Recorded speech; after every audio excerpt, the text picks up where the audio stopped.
sama ng ugali, walang pinag-aralan, pagsalita hindi maganda, walang naipundar. Pero nakita nyo how loving sa kanyang mother. Napagtapos ang kanyang dalawang kapatid, ang isa teacher, passer, passer, ano to? Passer. Teacher. Napakatalino ni Dandy. Siya ay nakakatapos lang. Self-review lang. Tapos ito trabaho na ngayon. Self-review lang. Yung isa gagraduate na ngayon criminology. Tapos sa SK chairman pa sa Lugait. Hall Lugait. Oo, Lugait. Alam nyo ba, tas dalawang pinagtapos niya na mga lalaki. Ganon siya kabait. May nag-video na naman, gagamit na naman. Nagsalita na naman. Mag-inom tubig.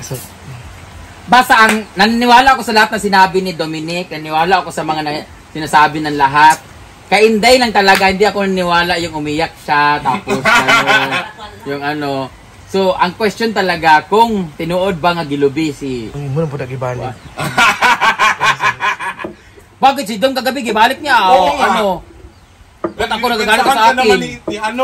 Sagutin mo! Gagalit ka na nun sa akin kasi nabalik, ikaw naman nagano. Ba't di mo kasi ma-explain ng maayos? O si Dom, ang ganda na mag-explain di ba? Taob na taob talaga, walang kawala. Ganon dapat mag-explain. Bait-bait ko sa'yo Nagilak na siya ito. Hilak siya Ana na siya sa gilid. Hay! Katawan niya. Nag-live na ba? Nag-live na siya dyan sa gisya ginutuka diya. Wala na mapansin na kasi gini katawa kasi ansing si kanay. Nag-ulit ako. Ang gibuhatin, nawala siya. Nandun siya natulog tapos sabi ko, Inday! Saan ka? Tapos kagad sa likod. Tago siya sa pinto, Inday. Nawala ba si Inday? Thank you sa 200 stars. Ma'am Che, Fernan Cheng, hello Elkan and Ethan. Hi to you, the twins. Tapos nawala si Inday, pakitain naman dito, nawala siya. Dito siya nag-agi siya. Ulit siya dito, wala siya nananghid, ulit siya. Wala siya napakita 2 days. Kaya tungod sa buang, no? Karon, kabalo na mo, alam niyo na kung bakit. In-explain na ni Dominic ang lahat. Ngayon, antayin niyo yung side nung isa. Nung dalawa. Kasi kung ako mag-explain guys at mag-explain siya tanta dito at i-explain ko yung mga pinadala kong pera, yung mga advice na binigay ko, yung mga pag-convince na binigay ko dun sa isa, baka mapahiya lang ang lahat guys kasi nasa akin lahat ng screenshot. Nagpadala ako, na kinonvince ko siya na wag nang umalis, dito na lang siya, ganito ganyan.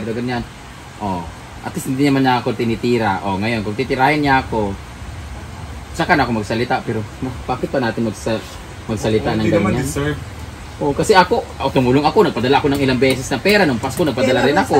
Nagpadala rin ako para pamasahe. Hindi ko naman kailangan i-post niya ako ng pasalamat. Pero, wag niya sabihin na wala akong tulong or sisiraan ako. Kasi, sinabi ko na kaya, wala daw tulong. Ganyan na, mga tao. Yun na nga, kahit kumisan. I'm grateful. Nawawalan ka ng ganang. Kaya, magpaka-happy na lang tayo. Tsaka hindi ko kailangan magbait-baitan, guys, na hindi ako magsalita para hindi ako mabash ng tao. Hindi, masama talaga ugali ko pag masama talaga ang sinasabi sa akin. Come what may, ito ako. Kung sabihin niya kung pangit ako, aawahin kita. Kasi ang sakit nun, first time ko sabayan ng pangit. Di ba, hindi ako sanay. Pag sinabihan mo ako maganda, aawahin pa rin kita. Kasi, masyado niyo namang akong, pinupuri. Di ba? Ang ganda ko ba nagpusa ako. Argel Cabeltis, I love you. Daghan ka ay lagi ka og drama. Shop tagi, gimingaw na ko. Sabi ni Ronilyn Arrivel, sabad na buktot. Kinsa yung gignan? Kinsa yung gignan Ronilyn? O kinsa yung buktot na Argel?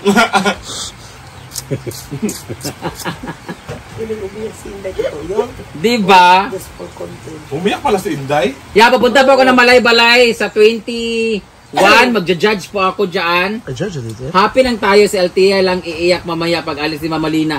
Hindi ko maintindihan to si Althea talaga. Iyak lang iyak. Talaga? Nung isang gabi umiyak din. Kasi nag-basketball lang. Basketball lang nila. Ma'am si G!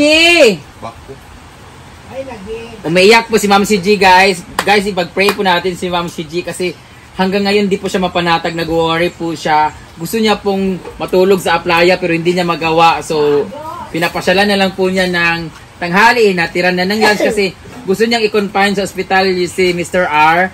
Pero hindi niya magawa kasi ayaw ni Mr. R. In-insist nga ni Ma'am si G, kaso ayaw nga ni Popsi R. Pero, ano na bang update, Ma'am si G?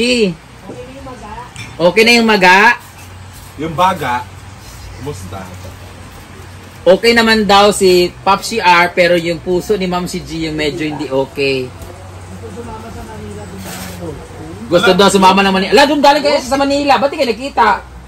Ayaw naman mapakita. Ayaw nga mapakita dito. Noon lang. Oo. Alam mo, grabe. Grabe si Ma'am si G, umiiyak nung birthday ko. Akala ko, bakit ka umiiyak, te? Ano ka ba? Masaya ka ba sa akin? Yan. Hindi, te. Gusto ko lang magpasalamat kasi kung hindi dahil sa birthday mo, hindi siya babalik dito. Hindi ko siya makikita ulit.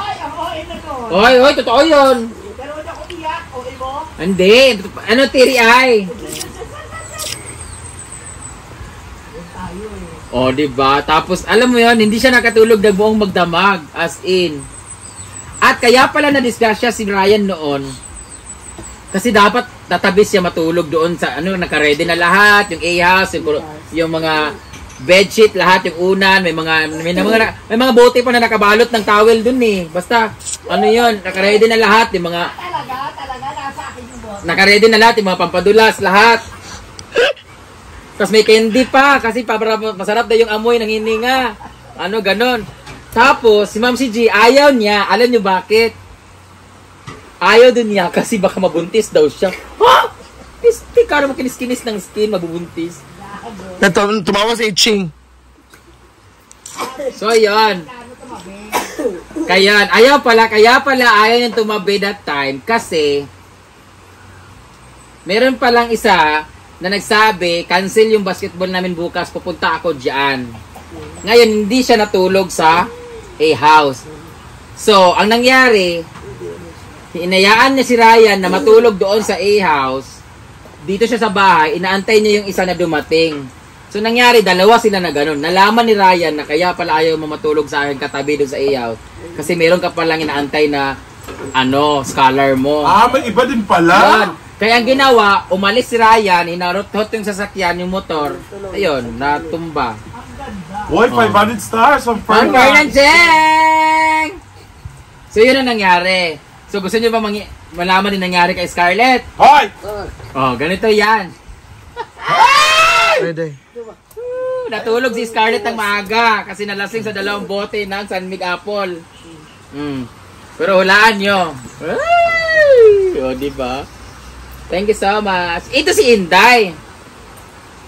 Birthday talaga ni Inday that. Hindi na ako mag-tell. Sabihin nyo pa. Sasalita na ako. Ha? Tignan mo, dadalawin yun. Gwapa jud ka, Day Friends. Gayahin mo yung make-up ng pusa bagay. Sige nga, anong make-up yung sa pusa? Kasi may sinisend dito, tapos gwapa ako pag nag-make-up pa ng pusa. Diba? Guys, pag masama ang ugali, guys, masama talaga, guys. Pero lagi natin tatandaan, pag masama ang ugali, tingnan niyo rin kung bakit siya naging masama. Kasi, mas maigi na yung nakikita niyo yung tao na hindi maganda yung sinasabi, na apektuhan sa mga sinasabi, na babasa, nagsasalita ng ganito. Ibig sabihin, very genuine na ganun talaga yung ugali niya. Unlike yung sa mga mukhang santo na hindi nagsasalita ng hindi maganda, na behind the camera, hindi nyo alam how evil they are. O, diba? Tingnan nyo, si Inday, ang bait-bait. Si Jigjag, ang bait-bait. Diba? Ang bait-bait nila ni Inday, ni Jigjag, ni Oyong, nila Scarlett, nila ni Ma'am si G. Hindi pala si, Tin mo. Si Ma'am si G, si Inday, si Jigjag, si Oyong, si Diva. Ang babait nila, guys.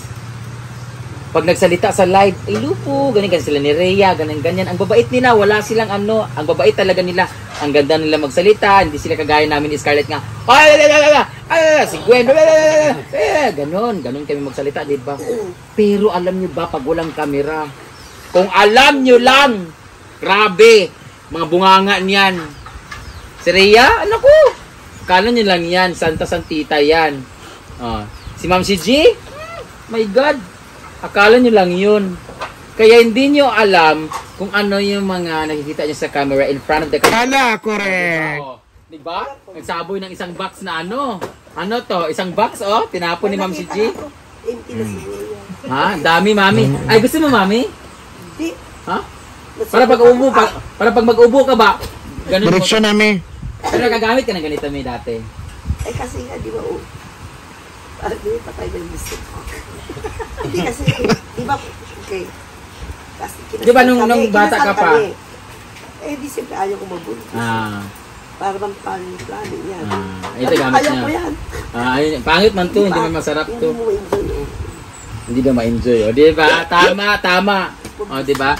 Pero nakikita niyo sino yung masama ugali? Si Gwen, grabe ang sama ng ugali niyan. Ang pangit pa ng mukha, yupi pa yung ilong, balik ko yung kamay, yung apat na daliri niya sa paa, hindi na gumagalaw, tapos may